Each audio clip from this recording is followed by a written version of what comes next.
Kazirbagh eco park Feni. This is Safwan Sarwar. Welcome back to my another blog. দেখতে পাচ্ছেন Kazirbagh eco পার্কে ঢোকার জন্য আমি এখন টিকিট কাটতে গিয়েছি। টিকিট কাটার শেষে এখন দেখতে পাচ্ছেন আমি কাজিরবাগ ইকো পার্কে প্রবেশ করতেছি। তো ঢুকতে না ঢুকতেই দেখতে পাচ্ছি খুবই চমৎকার খরগোশ। এখানে দেখতে পাচ্ছেন বিভিন্ন প্রজাতির পাখি।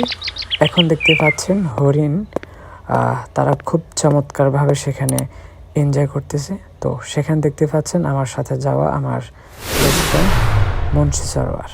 আমরা সেখানে রিল্যাক্সে কিছুক্ষণ বসছি, কথাবার্তা বলছি খুব মন ভরে। এরপরে দেখতে পাচ্ছেন খুব ছোট ছোট ছেলেরা সেখানে বিভিন্ন দোলনাতে তারা খেলাধুলা করতেছে। তো আমরা এখন যাচ্ছি কাজিরবাগ ইকো পার্কের আরেকটি স্পেসে।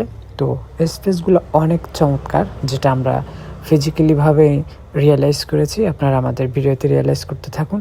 ইভেন আপনাদের কাছে কেমন লেগেছে আমাদের সেই ভিডিওটুকু কমেন্টস করে আপনাদের মূল্যবান কমেন্টসটুকু জানাবেন। তো দেখতে পাচ্ছেন আমি সেখানে ঘুরে ঘুরে আপনাদেরকে দেখাচ্ছি কাজিরবাগ ইকো পার্কের যে স্পেসগুলো রয়েছে। তো এখানে দেখতে পাচ্ছেন খুবই চমৎকার একটি ওয়ে, যেটা আমরা দেখেছি, আপনারাও দেখতে থাকুন। সো এভরিওয়ান, ডেফিনেটলি কমেন্টস করে জানাবেন কে কে এসেছেন ফেনীর এই কাজিরবাগ ইকো পার্কে। দেখতে পাচ্ছেন আমরা খুব চমৎকারভাবে দোলনাতে চড়তেছি।